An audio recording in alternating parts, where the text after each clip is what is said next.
laws will have to be imposed, and a world governing body will be created to enforce them. Welcome to Tinfoil Hat. We go deep, homeboy. Aaron, open your mind. Drink from the fountain of knowledge. There's lizard people everywhere. That's some interdimensional shit. Wake up, Aaron. This is only the beginning. Dude, you just blew my mind. Yeah, and welcome to another episode of Tinfoil Hat.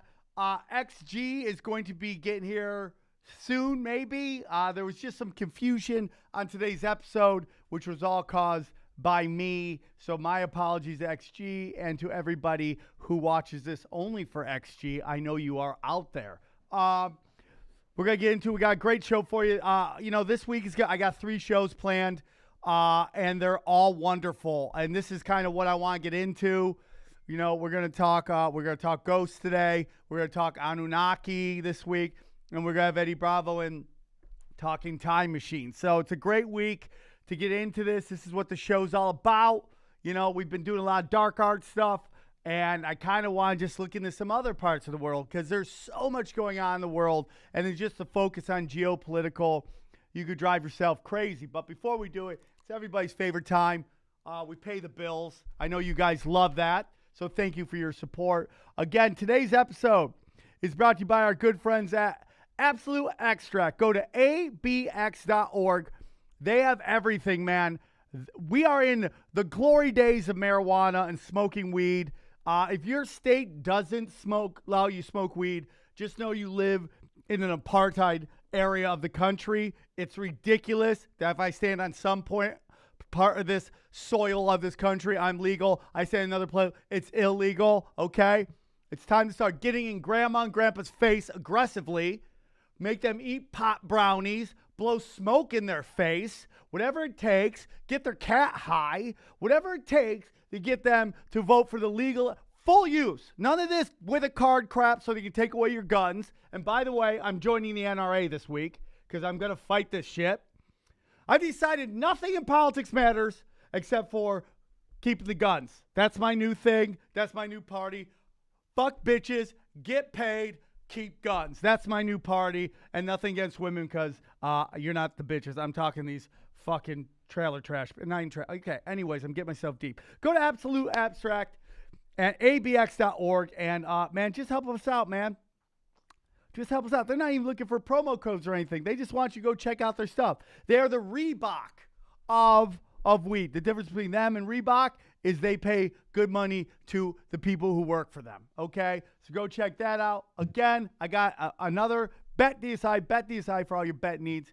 Go to BetDSI, use the promo code HAT100, and you could get, they will double whatever deposit you put into their account. They will double your money up to $500. I just got hit up today. We are moving forward with the conspiracy bets.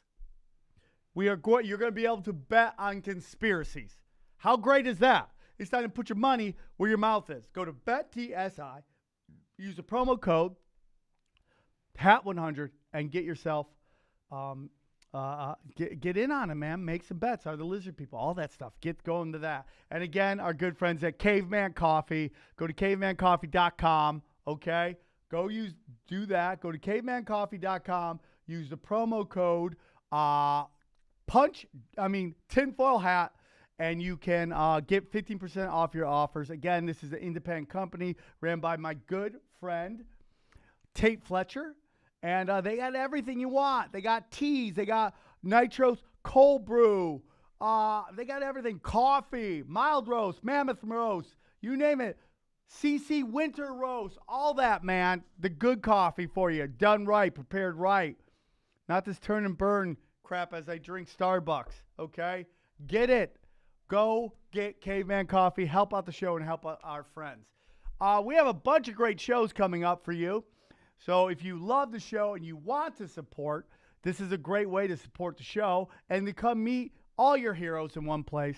Obviously, tomorrow night's Brody Stevens event. That is sold out. The first show sold out. The second one, it's the inaugural Enjoy It, Brody Stevens Festival of Friendship show. You can go there, grab tickets. All proceeds go to the Comedy Store's new organization that deals with mental health. So that's very nice. All right. Sam Tripoli's Filthy Friends are at the Long Beach Harvelles March 7th. And that's at 9 p.m. And then this weekend, that's right, Tinfoil Hat is at Spokane Friday, March 8th at the 10 p.m. show. Myself, Eddie Bravo. And then we're the next day at 4:30. We're at the Tacoma Comedy Club. You can find all those links at samtripoli.com. Okay. And then March 16th, it is myself and XG in the place to be. We're at Tiff's Grill and Ale House in Morris Plains, New Jersey. First show is sold out. Second show, grab those tickets, homeboy. Let's go. Let's blow it out. Let's blow New Jersey out. I'm bringing a Mexican to New Jersey. Let's get weird, everybody. And then, obviously, Arizona's coming up at the end of the month. We're very excited. We're doing Arizona at the end of the month. We're doing the House of Comedy at Phoenix, Arizona. That is March 29th. That is a Friday at 7:30 show. I had someone tell me they'd love to come, but they can't make it because of traffic. Are you fucking for real? Get a helicopter. Leave early. God.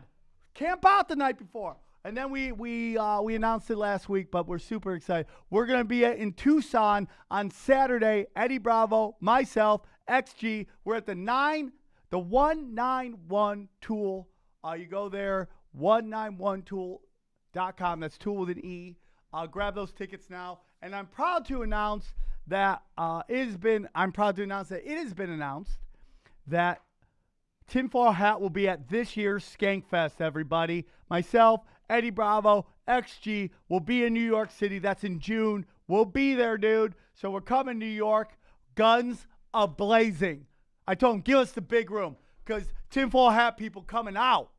Huh? Ronan, you shady fucks, come and hang out with me. And the final thing, because I know you guys love when I do this, but the final thing I want to announce that our new T-shirt's up. That's right, the new T-shirt's up. Go to tinfoilhatpod.com. Go do that, and you can find the new T-shirts up. Our Clockwork Orange T-shirt is up with myself and Eddie Bravo. And the Raiders T-shirt's up. So you got Raiders, Tinfoil Hat, and at the end of the month, we will have a brand new shirt for you, the Waking Arizona Tour shirt, and I think you guys will enjoy it. All right. So today's show is going to be great because, again, we kind of talked about it earlier. I want to get out of just doing all the, deep state stuff. Obviously I will always talk about child sex trafficking and fighting and getting the word out on that. I will always fight that. But the Trump, Clinton stuff, you can't do it all the time. It will drive you nuts. Aaron cries the whole time I do those shows. He goes, "Bad man, stop! Bad man, stop!" And he just pounds the keys, and it's kind of fun to watch, actually.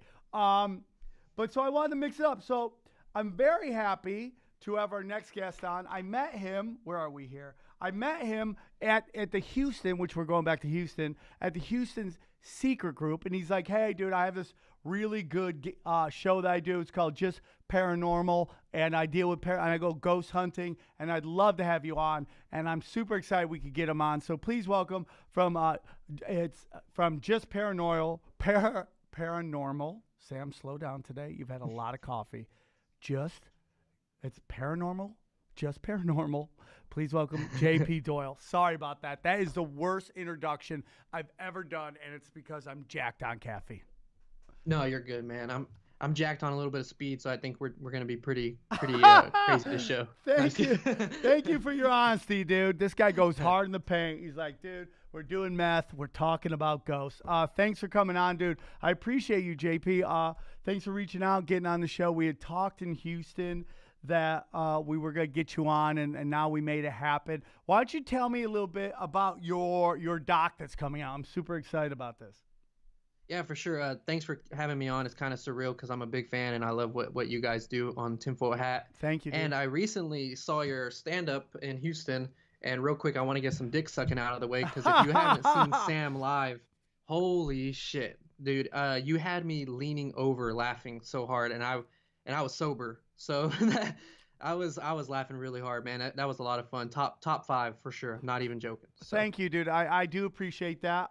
We love all the dick sucking we can get on the show because on the chat boards and the comments, it sometimes goes the other way. I appreciate that. If you'd like to see what JP's talking about, go to my YouTube channel. We're now putting out clips from my special, and I hope you guys can enjoy that. And I very much appreciate the kind words, man. And it means a lot. You know, this show's changed my life. And I can even the guy, there was a guy who I used to do a show called the International Bad Boys with, and I'm thinking about bringing it back. And we got in this huge fight, and because of that fight, this show came about. And I thanked him the other day for that, for like, you know, pissing me off enough that I didn't want to do the show. And now we have the show, and it's a blessing. So I would never have been able to meet you in Houston if it wasn't for this show. So I'm very thankful for the fans and everybody, and I appreciate your kind words. And hopefully I can help you get some shit going with your new doc that you got going out. And I love it, man. I think docs are the best things now. I think everybody should put out their own doc. I love it. You don't need anybody anymore. Put out your doc and just release it on YouTube or Amazon Prime or wherever you want to release it. And I think it's great. So tell me a little bit about your paranormal doc.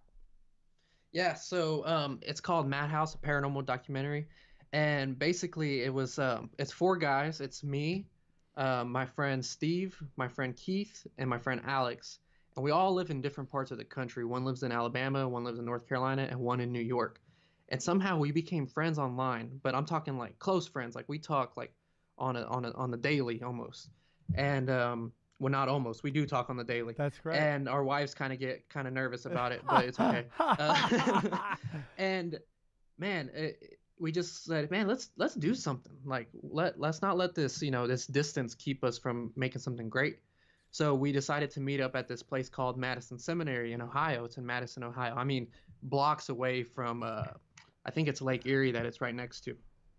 And yeah, we just got together and we didn't realize what it was going to be. And it just kind of turned into this intense 2 nights there. And we were like, man, we got to turn this into a documentary or some type of film or something. And yeah, that's the route that we went to take. And we're trying to go about it as professional as possible. The quality of the film is going to be great. I don't know if you got a chance to watch the trailer just yet. Yes, I did, dude. I mean, I can't wait to talk about that. It's pretty amazing, man. So you guys got together. You started keep going with what you said, man. Yeah, I thought it was great. I thought your trailer was amazing. Thank you. I really appreciate it. Yeah, we're trying to do it the right way, and we're tired of YouTube ripping us off. If you don't know this, YouTube is like the biggest pain in the ass in the world. They demonetize ghost hunting videos. Really? I mean, ghost hunting videos. Yes, they What? demonetize everything. Why is that demonetized? Okay, let's just think it. I'm Hertz Rent-A-Car, okay? Why would I want my ad to run on a ghost hunting video? What is the purpose of that?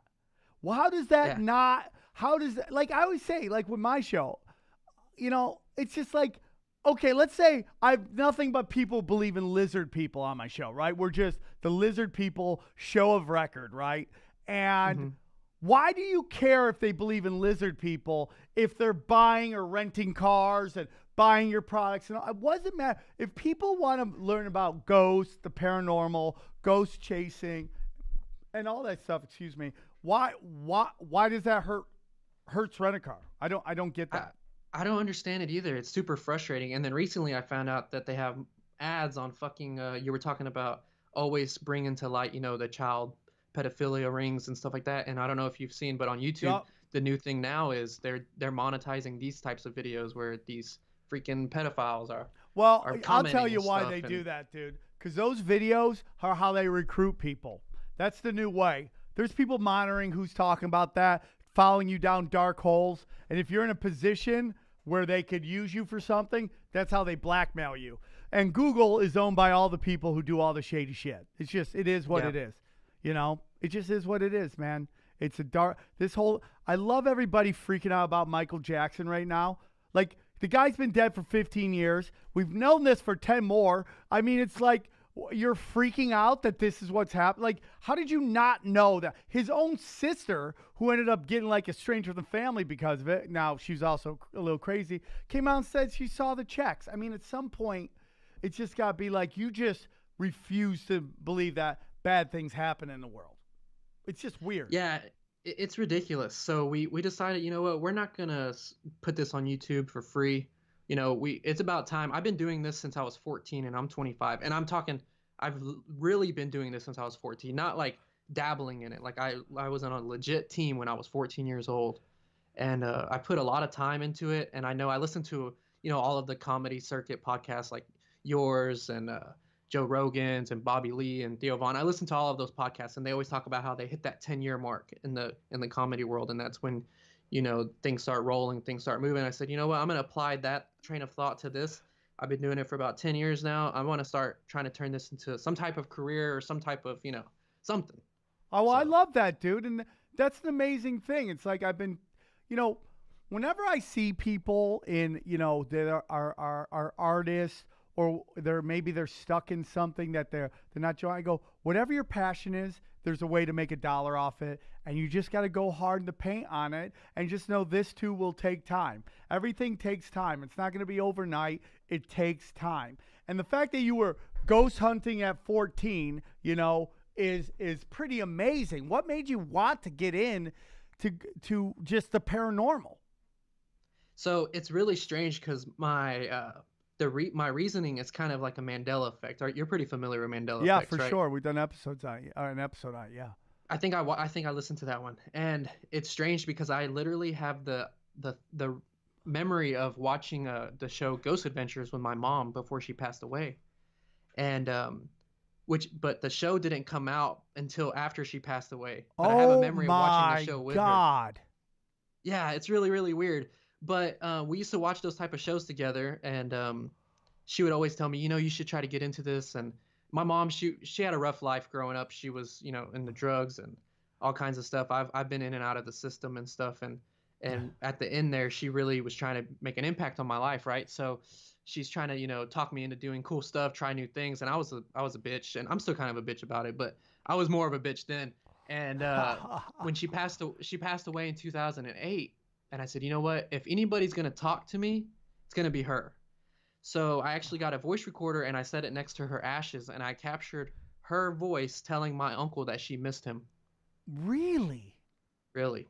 Okay, so let's get into this. I've watched your video. I've watched other ghost hunting, if that's what we're calling it. Is that the official thing? What is that recorder that you have that you use? What is that? Oh, I'm so glad you asked, because this is one of those things that's controversial in the field. It's called a Panasonic RR-DR60.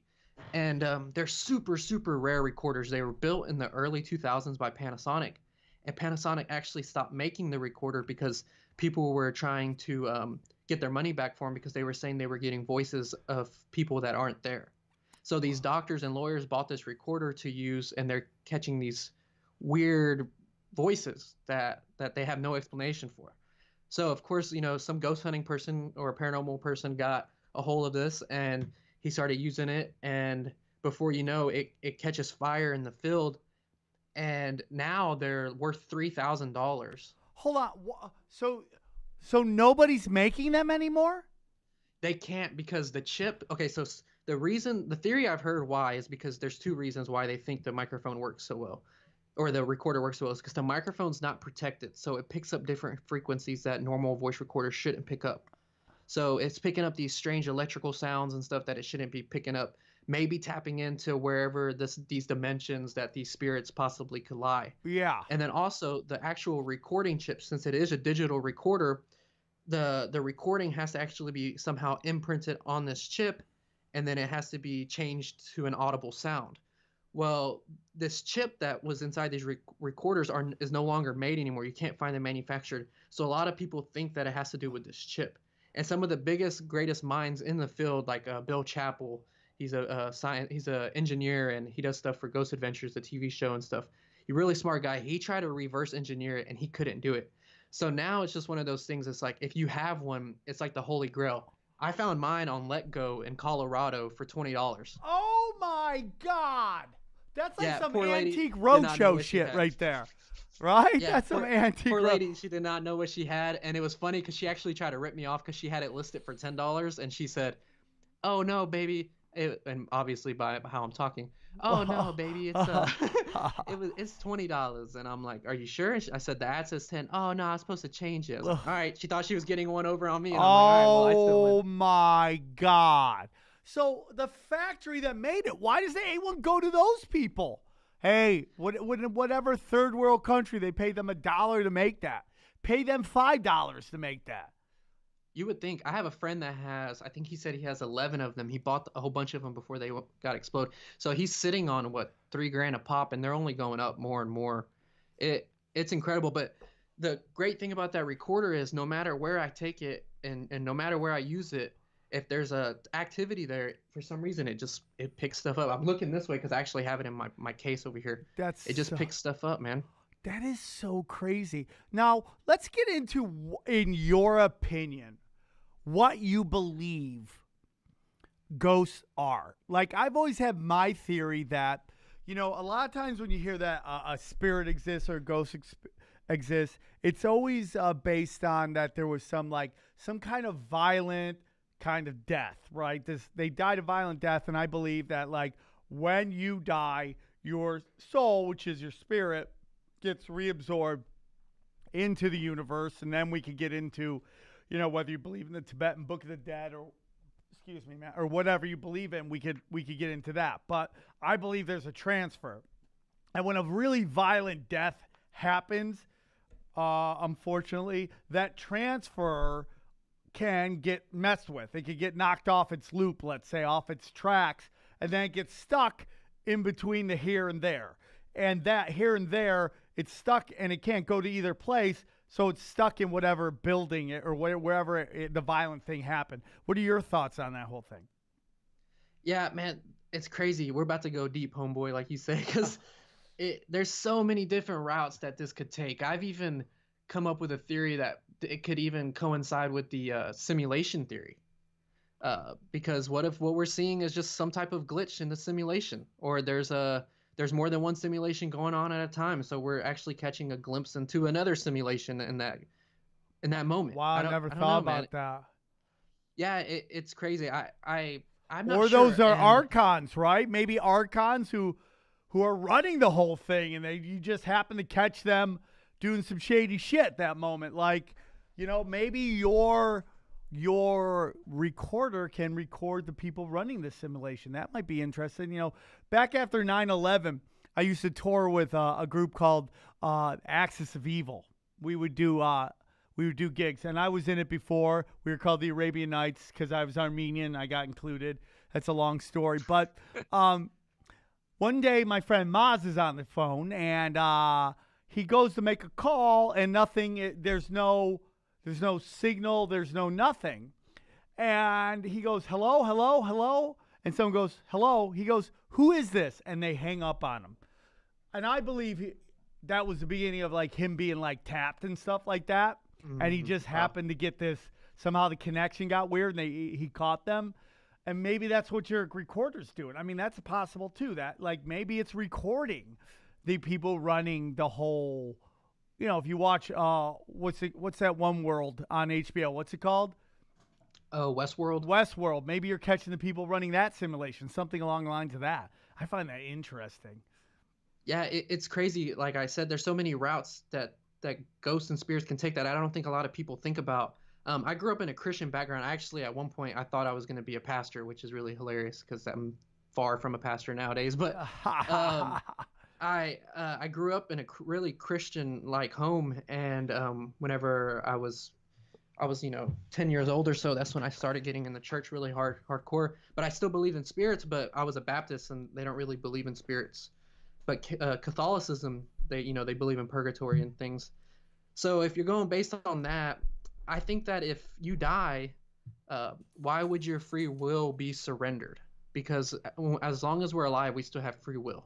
Right. So I would imagine when we pass that our free will still be the same. So that's why you have people haunting chairs. You know, there's some people. This chair's haunted. Why the fuck would a chair be haunted? That's the goofiest thing I ever heard. But maybe this was Bob's favorite chair that he masturbated in every single fucking night, and he just had a connection to it. That's I mean- interesting because we have heard of things being haunted, like Mhm. dolls, stuff like that, and just people. That's where people go and reside when they pass on. I never even thought about that. That is interesting, dude. That is Yeah, like there's a familiarity with objects when objects are haunted, or like if a location is haunted. Yeah. And you know, that's the last place you remember, so you stay there, or you go back to your childhood home. Or I just don't think free will stops whenever we're dead. Let me ask you. Well, again, if you believe in the Tibetan Book of the Dead, you go to this other world. Somewhat, I'm paraphrasing here. I'm sure I'm not getting it 100% correct, but that you go to this other world based upon how you were in this world is what they let you do to the next world. They might send you this other place, but if you were good, they send you. Well, first of all, you're not supposed to go into the light. That's what I'm told. But they make you if you need to learn more lessons, they make you go back in, and then you pick who your parents are based on them having sex. You're like, oh, I like their technique, so you jump into that. Yeah. Well, you're so weird, Aaron. You think about that. You said, man, your parents. I want to be a reverse cowgirl baby. That's Yeah. what I want. What happens if you're like in an interracial blow bang? You're like, mom's doing service, and you just jump in there. That'd be crazy, right? If you're in an interracial blowbang, you're a man of mystery because you don't know who your dad's gonna be. So it kind of keeps it fun, right?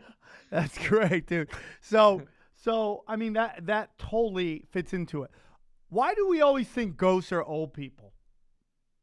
I don't know. I saw this funny meme. It said, "What are we gonna do when ghosts of 2005 start haunting and you hear it's Britney, bitch, when you're laying in your room in the dark?" That's Yeah, very it's gonna funny. be some shit, man.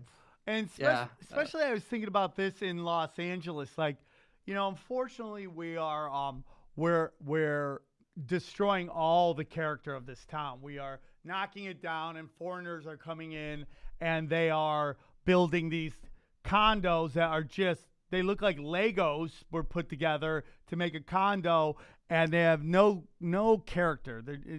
We're losing all of our history. But when things get knocked down, do they release those spirits, do you think? Are spirits released back into the world? What happens to them? Do they find somewhere else? Yeah, that's a pretty interesting idea, because I've thought about that too, because you hear that guy Zach Bagans, he's the biggest ghost hunter, on TV right now, and he bought that demon house, and he filmed a documentary in there, and then when he was done with the film, he tore the house down, and I was thinking, well, what the fuck? You just released all that evil on the world, or now somebody's gonna build their house on top of that, and then they're gonna have to deal with whatever shit was going on there. I don't think that it really did anything. I think you're better at leaving the building intact and telling people, there's this possibility that this energy can be there. That's so interesting. Wow. Tell me about the demon house. Why is it the demon house? Supposedly there was, I can't remember the exact number of demons in the house. And it was just. What was it? A hostel? It was a hostel? Yeah, it's in Gary, Indiana. It's a hostel. It was in Gary, Indiana, and I don't know what caused the haunting. They don't really know for some reason. It just supposedly had all these demons in it. But the thing that made it really interesting was that there's police reports and case managers for like CPS, like the Indiana CPS or whatever. And they talk about like kids fucking walking up the walls and shit. Oh my God. So that's what made that case so interesting, because like these people, they're putting their jobs on the line by saying these things. Obviously they're not going to they shouldn't lie about that, So. I've always believed in that there's something else going on. When I was a kid, we used to have a hat that my babysitter would have. And we'd take the hat and we'd put it over like a toy truck we had. We'd put it over the hat, and then we'd take the hat up, and it would be gone. And like I was a kid, I didn't realize what we had there. It would be gone. I mean, I remember this sure shit. Oh, I remember that's crazy. that, right? Yeah. And then I've been at the Comedy Store twice. Twice I was at the Comedy Store. I've seen spirits at or something happened. Like I was sitting in the back of the green room in the main room by myself. This was back when the Comedy Store wasn't jumping at all. So you could easily be by yourself. Now there's people everywhere. But we used to sit in the back. I was sitting in the back in the green room. And because it used to be an old jazz club, they would have dancers, women dancing, and you would, so they had a shower back there. So I was in the back, the back green room, I guess the locker room you'd say it is, and I'm just writing down my set, and suddenly, and I'm the only one there, I hear the faucet turn on the shower, and the shower starts going. Yep. And I was just like, what the fuck, man? What? Yeah, man. And did you feel the vibe change in the room? Like, could you feel for it? sure. Yeah, for sure. Well, I ran like a kid, like a little tiny baby who could run. I ran like that. And then it's funny because I probably would have ran too at first and then ran back. Ran and got your recorder. So then the second time this was back again when the store was dead. I was doing, I used to have a show called The Naughty Show. We're bringing it back, but, and it was this full adult variety show. And I would advertise by putting posters all over the Comedy Store. Comedy Store would let me. So I put posters all over the place. And I was trying to put a poster in the main room, and I had to get tape. I couldn't thumbtack it. So I walk into the main room, and it's Jeff Ross and a bunch of the roast writers were sitting there. It was just them. This was back when the Comedy Store main room wasn't going at all. And so I said, I walked in, they were there, realized I needed tape, walked back in, and they were there. And I'm like, hey, listen, I'm going to run a block down, grab something real quick, come back. So I run down the street, I come back. It couldn't have been more than 5 minutes. I come back, and they're still writing there. And I walk right by them, and I go, but now the lobby is pitch black. And I'm like, what just happened there? I go out. I go, did anybody pass through here? And they're like, no, nobody passed through. I go, okay, that's weird. So I go into the lobby, and if you've been to the Comedy Store, you know it's the main lobby. There's a street entrance, and then you go up these stairs to this lobby, and all the lights are off. The only light in the room were coming from the front door that was at the front that's glass. So it was like just street lighting. And I look up on the wall, and there is a giant light, a bright white light. I mean, white. It was so bright. And I couldn't figure out where this light source is coming from. I'm like, where is it? I'm like, it's got to be reflected light. There's no light on. But how could it reflect as just like, it looked like a strip. I'd say about 2-inch strip that went really long down the wall. And I'm staring at it, and suddenly, right in front of it, I see something pass. Like, right in front of the fucking light, and I ran. Shit. I'm like, damn. Freddie Lockhart saw, like, he's seen chairs get thrown in the main room before. I know the Comedy Store has a dark past, right? Well, I mean, from what I hear, mob hits, supposedly abortions upstairs. I don't know if I believe that part, but you know, all this crazy stuff going on, dude. And it is California, though. So I don't know. Well, it is Los Angeles, where all the dark arts, a lot of dark arts go down here. I was doing a show with Abby Martin in the belly room. I mean, in the podcast studio. Excuse me.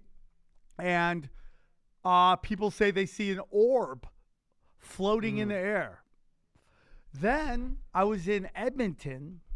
And I was doing a show. I was doing a recording with a fan, and he'd come over, and we were just going to record the whole the show. We're just going to record it on my iPhone, right?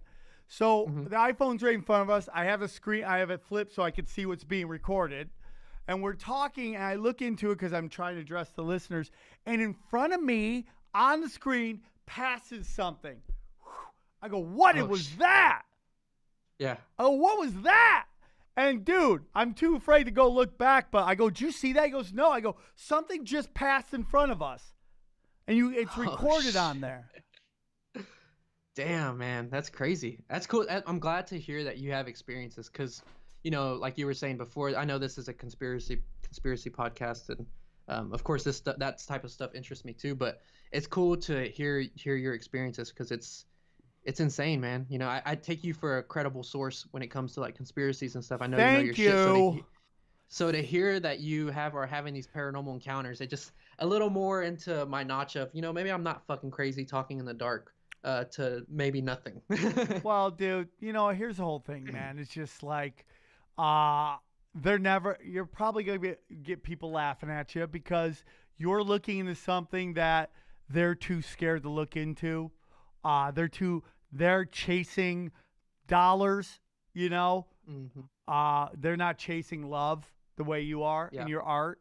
Yeah. This is obviously very important to you. It involves your mother, and and you've been able to do well enough that it's like allowed you to start a little career that's only going to grow because it's going to get more and more interesting. Now, so we're 10 years into this whole thing, so never worry about people who mock you. It's like comedians and hecklers, right? My friend has a great analogy. He said it. His therapist actually told him about, which is kind of funny.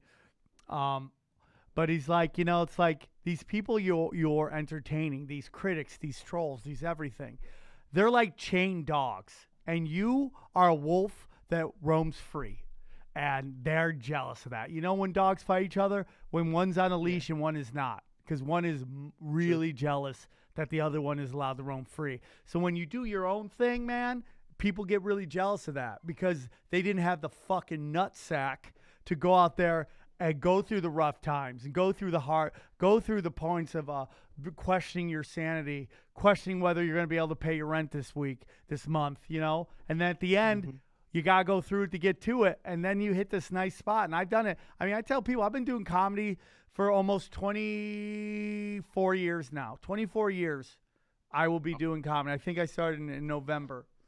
It will be 26 years. Yeah, that's a really good analogy and metaphor. I didn't make money in this till 24 years in, dog. Think about that. Is there anything in your life outside of a child that you would invest 24 years in with no return? It just doesn't make any sense. I question if I'm an idiot or not, but I'm now in a wonderful place, and you got to go through that, and that's the thing. My friend told me it's going to get bad before it gets worse, but when it gets worse, it's going to be glorious.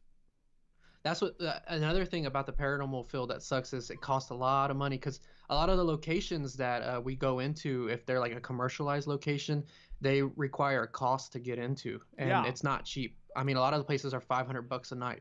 Yeah, I mean that's almost hotels now. You know what I'm saying? Yep.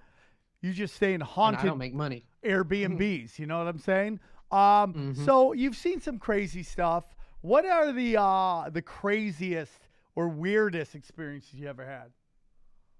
So I can give you two of the ones that just stand out to me. One of them I can call it is a mind fuck, and then one of them is just like an emotional literally life-changing experience. All right. I'll start with the mind fuck. So I was filming this other documentary it was like more of an amateur style documentary, not like the one that's coming out.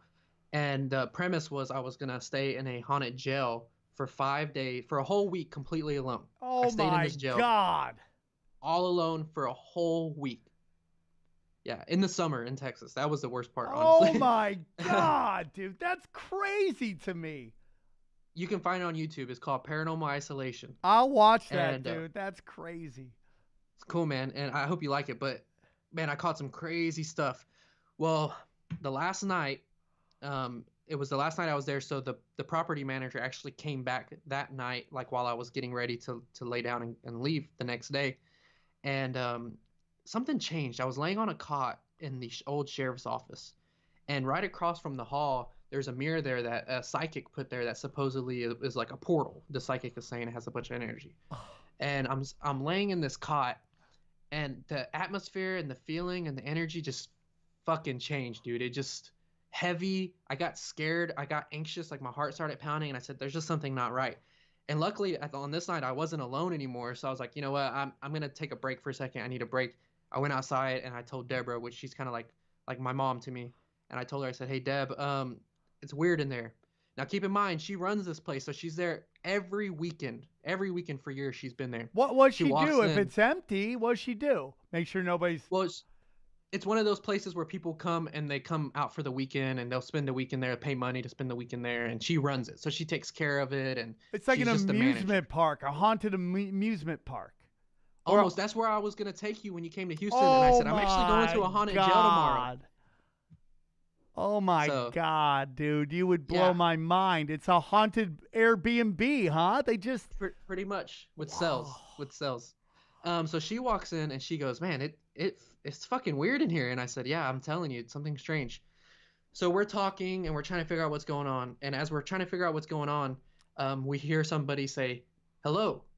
And she has friends that pop in from time to time that live around in the town. So that was my first instinct. I said, "Was that one of your friends?" And she was like, "No, we looked, nobody was there." We're like, "This is weird." And then we're trying Did to figure out she what's hear it going too? on. Yeah, she heard it too. We Oh. both heard it super clear. Wow. And that's not even the weird part, Sam. Wait till I get to the weird part, because this is fucking trippy, man. So we're like, fuck, we didn't catch it on film because I turned my cameras off. It's like, son of a bitch, of course. Well, I walk past the next room, and laying there is my GoPro, and it's recording, but it's just like recording like the wall, but the audio was on. I was like, oh, badass, let's listen to it. So we go back and we listen to it, and we hear the hello, right? We hear something say Oh hello. my God. But wait, then there's 40 seconds of silence that me and her do not remember. So we have 40 seconds of lost time that we don't know what happened. And then you hear us respond to the hello. But we remember hearing the hello and immediately responding. If you were in a room and you heard somebody say hello, you would immediately say, yeah, somebody there, you would respond. No, dude. On the Oh. video, there's 40 seconds of no response and just pure silence that we did not do. What do So you that think means that is? for A 40 seconds, portal? I don't know, man. It's a mind fuck. That's all I can say. Like, we lost 40 seconds of time, and if we didn't have this camera filming, we would have never known that. Yeah, dude. I don't know what it is. I don't know how to explain it. She's had people take pictures there at the jail, and she's like walking around in the background of the picture, but she wasn't even fucking there, dude. So something is taking the form of her or something, and it's in these pictures. What? Yes, man. I'm telling you, this jail is like the weirdest things happen there, man. I don't know if it's like built on some ley line or if it's like built where a dimension crosses or there's a portal cross. I can't explain it, but just the weirdest things happen at this jail, man. That's crazy, dude. That's crazy. Do you have one ghost that like stands out more than any of the others? Like you're like, oh, the Big Leroy Brown, we saw him, and he was like, I mean, was one that was just like kind of crazy. I mean, last one was crazy, but is there one that like stands out the most? That was like the most active. I recently went to this place called Old Park Hotel, and it's in Bollinger, Texas. And we were there. This was like last weekend, actually, or 2 weeks ago. And this guy, he supposedly haunts there, and he gets blamed for hanging some prostitute that used from like the 1800s, because this hotel was built in the late 1800s, early 1900s. And I don't think he did it, and that's why he's so angry, because like when you ask about it, dude, shit will start popping off, and he's probably one that stands out to me. And there was this other guy, his name was Steve-O, and it's this old bar. Yeah, his name is Steve-O. It's funny. It's this old bar in Baytown, Texas. It used to be a bar / hotel for seamen. And I'm talking like seamen that used to work on the sea. Yeah. I get. Yeah. All right. My buddy used to. Brian Redband had the greatest joke ever. It was about how like along the lines of that, but like if places are haunted by people who've died, why isn't Planned Parenthood the most haunted place ever? It was Right. just like. It probably might be. It probably feels fucking weird in there. I'm sure. And his name was Steve-O, and he literally like communicated to me to go outside. It was the anniversary of his death day. He was beheaded outside of this bar on the sidewalk by somebody he owed money to. They beheaded him with a knife outside. Oh And my on his- God! Yeah, man. And I got on that recorder. It told me to go outside.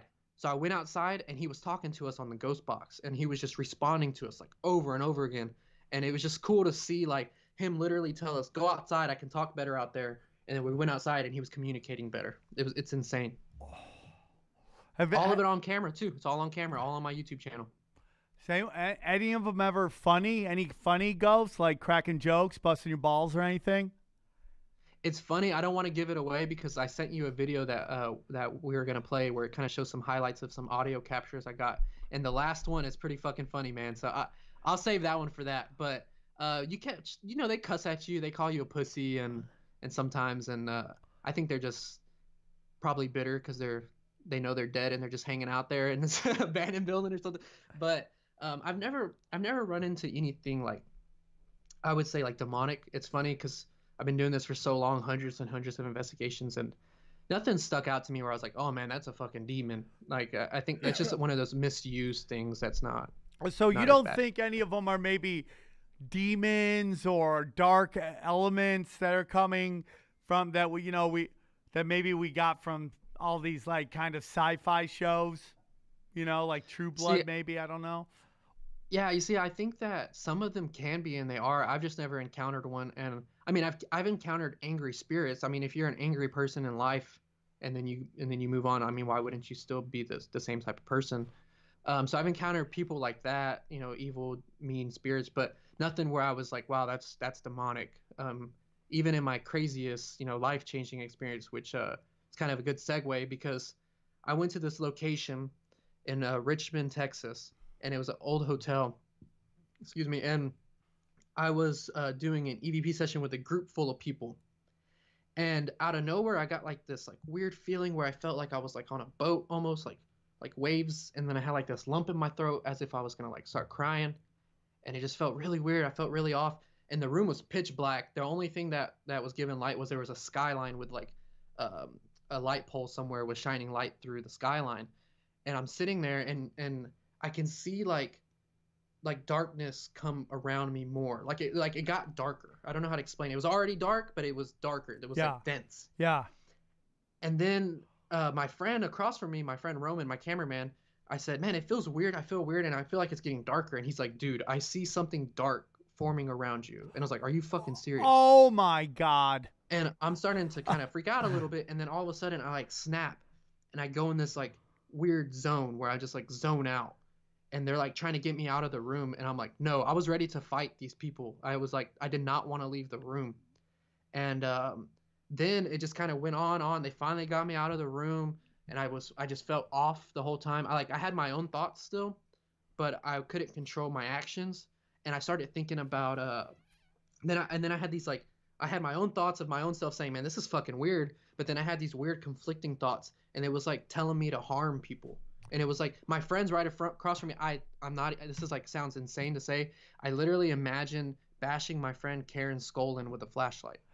It was just Oh, like this angry, aggressive feeling yeah, that that's came over like me. what all the poltergeist stuff is about, and all the the Exorcist. Is that these hmm spirits, they basically enter your body and try to take over. I I think. mean, I could see if you're not a strong-willed person and you don't have any experience in this, how those thoughts could keep on going and keep manifesting. Because I did the whole thing. I prayed afterwards, and I don't even necessarily know if I believe that prayer works for stuff like this, but I tried it because I was like freaking out. I was panicking, Yeah. and I cried on the way home. It was like life-changing, life-altering. It was crazy because I watched the TV shows where the people are like, I'm feeling this, and I'm like, I've never felt that. For doing it as long as I have, I'm like, whatever. It's one of those things you take for granted until you experience it. And when I experienced it, man, it's real, it's intense, and the stuff it's fun, but I will never take somebody that's like younger than like 21 with me anymore because I don't think that it's smart. After that experience, it was real, man. I really experienced something. Where is the like is within your community, right? Is there's agreed upon like, oh, this is the most haunted city, this is the most haunted place, this is the most haunted area? Is there a consensus among your tribe on maybe this area if you really want to get some action? Um, yeah, there's certain spots around the country and of course around the world as well. Um, but I mean, there's big name locations that you can go to that a lot of them they let you like take some time out. There's some places in California. I think it's in California. Uh, like the old western those west side of the United States is all westerns and the gold rush, and you have all those spirits, and then northeast is like where all the mental asylums are, and Yeah. Ohio has a bunch of crazy popping places like the Madison Seminary where we filmed the documentary. um, yeah, I mean, there's places that are like, no, like you have the Amityville house, people they rate up there at the top. um, the house in Santa Jose, the Winchester Mansion, in California. That's one of them. You got Penhurst Asylum in Pennsylvania. You got, man, there's just so many places. I don't think there's like a general place where everybody's like, that's the place, but everybody has like their own place, like your own wish list, I guess you could say. Well, it's like Stevie Weeby and I, Steve Lee, and obviously my old host Ryan, we wanted to stay at this hotel overnight where this young Asian lady died when somehow she was able to lift the top. Lisa Lamb? Yeah. I mean, yeah. I know they're getting rid of that hotel or they're redoing it or something like that, but I think you can still stay in that room, man. I would love to do something like that for sure, man, for sure. That would be so much fun. Yeah, and Stevie Weeby, I love listening to his show because he always talks about this stuff. So it'd be really cool to team up sometime and let you check out my recorder and stuff and see it in person. How often do you do this? I try to go once a month, and then with this new documentary team that we built that filmed in Madison, we're gonna try to. I'm gonna call you guys the boy band of Paranormal. Fuck yeah, dude. We're I was trying to think of something with NSYNC, but I couldn't think of anything fast enough. But yeah, we'll get it. We'll get in something. Yeah, we'll figure out something, and we're gonna try to film 1 to 2 docs a year. That's our goal. Somewhere big, somewhere cool. That's great. What are the ladies like in your world? I mean, like conspiracy wise, I'm always amazed at what kind of smoke shows are involved in conspiracies. It does. It really blows my mind. I'm like, it's wow. true. But I couldn't imagine because women are all about energies. Women are all about going to psychics, which in LA, I honestly think these places are just fronts for cocaine and hand jobs. But apparently some people go to this thing enough to keep them all open. Why Starbucks are closing left and right. The psychic places are open, never closing down, never shutting down. What are the women like of the paranormal movement? I have a great female on my team. Her name's Karen. Amazing researcher. I mean, she dedicates so much time, and I'll ask her for like a few stories of a location, and she'll bring in a booklet of like this much information. But when you do have a smoke show in the field, they're usually like extraordinarily hot because I think that it adds to them being hot that they do this as well. Right. I get that. So, I can see how women could do that for sure, man. Man, this is I love it, dude. I want to do so many more of these shows because I just love the whole thing, man. It's just like I love the spectrum that when you get into the truth community, conspiracies, like unreported history, like it just makes the world so much more interesting. Like I would rather be in your world a million times more than I'd be in like Rachel Maddow's Russian collusion world. Or like Fox News can kiss dicks too, like both those, like those corporate news and the world they put out, like, and the people that push back against us, and are I hate the word alt, but I'm going to use it, all alternative view of the world. And they're just so on this corporate nipple. I feel bad for them because the world is just so much more interesting they would even know. And it's just to know that the possibilities of like another realm, a realm in between here and the afterworld, and being stuck in that realm, and what that means. Are they afraid to die? Those people, they don't want to go to the other side because what's on the other side, and what do you think is on the other side? Have you ever thought about that as we end this show? What do you think about the world? That is there an afterlife? There is something for sure because I have just too much. I don't like using the word evidence because it's not proof of anything really, but there's just too much documented possible pieces of evidence that I've captured over the years that I would be like a moron to say, no, it's not real. I started out really skeptical, and I still go into locations really skeptical, but I've seen too much, I've heard too much to just say that this is not real because there's something after this, and the idea of I can't even wrap my head around. I don't think as human beings we can wrap our head around there being nothing after this. Have you ever thought about infinity? You ever try to think about infinity and your brain just goes, nope, not even going there. Don't even try it. You just go can't figure it out. Go for it. And it's just like, I can't. We only have so much time in a day. I can't think about infinity. That's how I really, Yeah, it's interesting. I was having this conversation on I have a comedy style podcast where we talk about just random shit, but we always end up bringing up this type of stuff. It's called Not Today Satan Podcast. Shameless plug. And my friend Nick Bermea, he's actually a stand-up here in Houston, and we started the show together, and we were talking about this idea. And he was like, "Yeah, it's just scary to think that there's blackness." And I said, "No, dude, there's no blackness. Like you're thinking about it wrong. Nothing. If there's nothing, there's nothing." Just imagine what you were doing during the Revolutionary War. That's what's going on. You were doing nothing. There was nothing. There's just nothing. It's not even like you're watching TV. It's nothing.